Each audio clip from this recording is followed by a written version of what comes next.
I bought a 100-year-old ice cream company, the Rossi Ice Cream company. It was doing £600,000 worth of revenue when I bought it, losing loads of money. But in a short 24 months, we've turned it into a £2.5 million revenue business. And I want to show you how we did it. I like showing people this photo. This is the original Italian family that started Rossi. And this is one of their original shops. Back in the day, ice cream shops were called milk bars. And actually they couldn't open past 7 p.m. because they were seen as really quite naughty to go courting and dating and stuff like that. And actually the original Rossi founder got arrested and taken to court and fined for opening his ice cream shop past 7 o'clock. They came over to the UK and moved to Scotland, and then they had their holidays in sunny Southend-on-Sea, which is a seaside town here in Essex, and they tried to buy an ice cream. So let's just picture the scene. They lived in Italy, they moved to Glasgow as their home, they went to Southend on their holidays, and then within the same year, just up sticks, moved down to Southend and started making ice cream. Their first shop was actually this one here. This is the original Rossi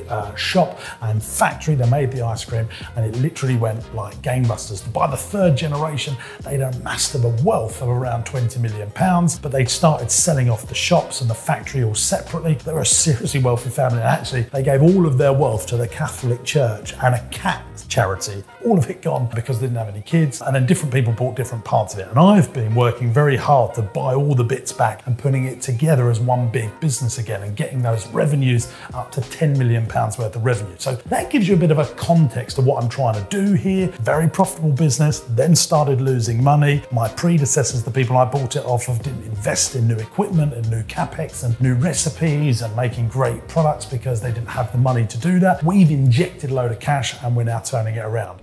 So why did I buy this business? It really comes down to 3 reasons. Now, reason number 1 was I was attracted to this amazing brand. Rossi has got a legion of followers and fans, real people that love it. We each from send ice cream to people's funerals and to respite homes where people are on their last legs and they want it as their last meal. I really bought into that brand and I knew it because my granddad liked it, and I realized I could use that brand in my own venues and leverage that. So that's reason number 2. I've got multiple leisure businesses. I own Partyman World, Marsh Farm, Lee Valley, and we're buying £250,000 worth of ice cream products and stock a year, chocolate flakes, slush, and actual ice cream. And I realized I could bolt that £250,000 revenue within our group. It could stay in the group rather than going externally, so it improves the company's cash flows. Third problem though was if I wanted to do that, and I'm Mr. In-house, I do my own printing, my own marketing, build our own websites, design our own sites, so we're really in-house people, but I really wanted to be in-house on all of our food and beverage products as well. There's a problem, and that's the third one: transport.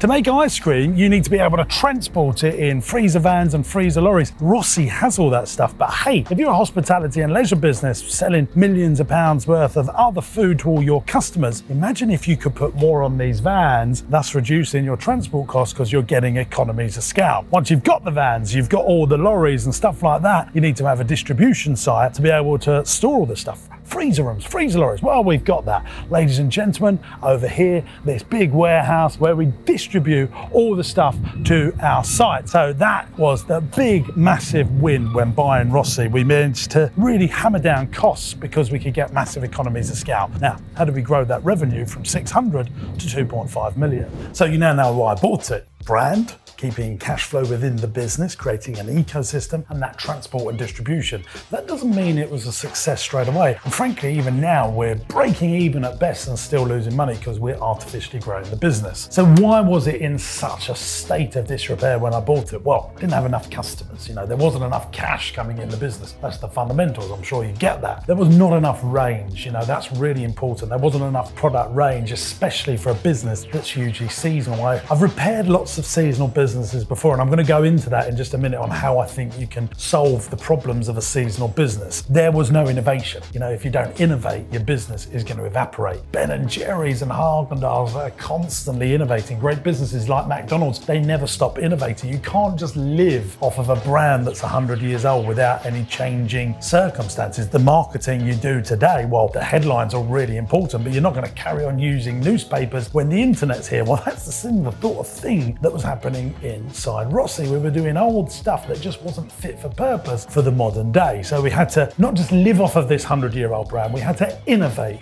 affectionate to the 100-year-old brand, but still innovate it so that we could get lots of customers, and then also low margins. The GPs weren't good enough, and that was because lots of the manufacturing was outsourced to other people. Therefore, you've not got enough controls, and that really dampens down your GP because lots of middlemen are making money. So let's really now focus on this one, the seasonality, because whilst you can live with low margins if you've got an offer to customers, but if you don't solve that seasonal problem, then you're going to go bust. This is fantastic. Get yourself a flip chart if you've got a seasonal business, or any business in fact, and just work this out for you. What you want to do is get a nice big piece of paper. You want to get a line in the middle, and this represents break even in your business. Then you want to write the word loss down the bottom and the word profit at the top. And then you want to get the first letter every single month in the year. January, February, March, April, May, June. You know the months. And then what you want to do is you want to get yourself a pen and you want to say, right, I'm an ice cream company. Am I going to make profit in January? No, I'm in lost territory. February, lost territory. March, it starts getting better. April, we're starting to make some money. May's good. June's fantastic. August is fantastic. September's good. And then we start going down. Now, what you want to do in a seasonal business is make sure that this peak here fills in the troughs here. And if you don't do that, then you're going to go bust. Now, what a lot of seasonal businesses do is they just try and make as much in them possible here to cover these dips. I don't want to do that. No one wants to really do that. You want to try and get this to be break even at worst so that you can really keep this cream that you make here. So how do you do that? Well, you need to change your product range. So what did I do? I bought a bakery business that does make profits over here. And it does make profits here. Not as much as it does in the summer. Even that business goes like that, but it breaks even at best. So that immediately repaired the business. I also started doing Rossi branded sweets as well as the cakes, and I'm going to bring coffee in. So coffee will do well all year round, but also bolting on my spend when we become a food services businesses, my indoor play centers, they buy all their food here, but they lose money here. And so what I'm trying to do is create this ecosystem that when one's up, another one's down,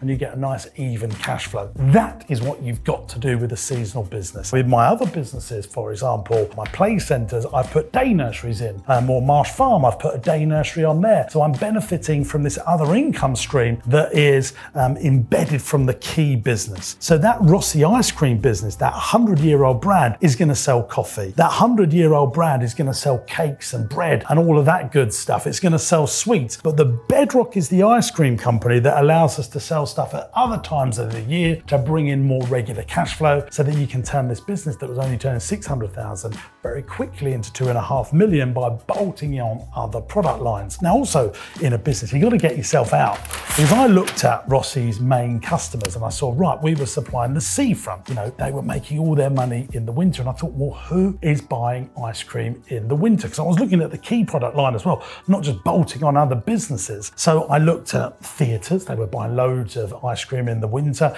and cinemas and stuff like that. And we're now tendering to get into those businesses so that we're not just relying on those core people that buy ice cream in the summer. And that's how we've been repairing this business. If you love this video and you want to learn more about growing your business, then I'm running a 2-day meetup for entrepreneurs and business owners in London. I booked this amazing hotel. There's going to be about 500 of us there learning how to grow our business through 2 days, where there's going to be no selling, no people trying to pitch you anything, just me showing you all the stuff that I've used to build my businesses so that you can grow something that you're really, really proud of and you're not doing everything yourself. Here's some of the things I'm going to be covering: how to buy companies, how to grow companies, how to build the best teams, how to raise finance, and also how to do property investment and buy property for your business as well. All the ways that I've done it over the last 20 years, condensed into 2 days so you can accelerate the growth of your business. It's called Business Masterclass. Tickets are only a few £100 and you can buy them on my website, jamessinclairbmc.net. That's this link here, or there's a link in the video description. If you really like the story of Rossi and you want to find out how I've done this with other businesses, I bought this business, a sand art business. We make all this sort of decorated sand stuff, and we turned this very quickly into another £1 million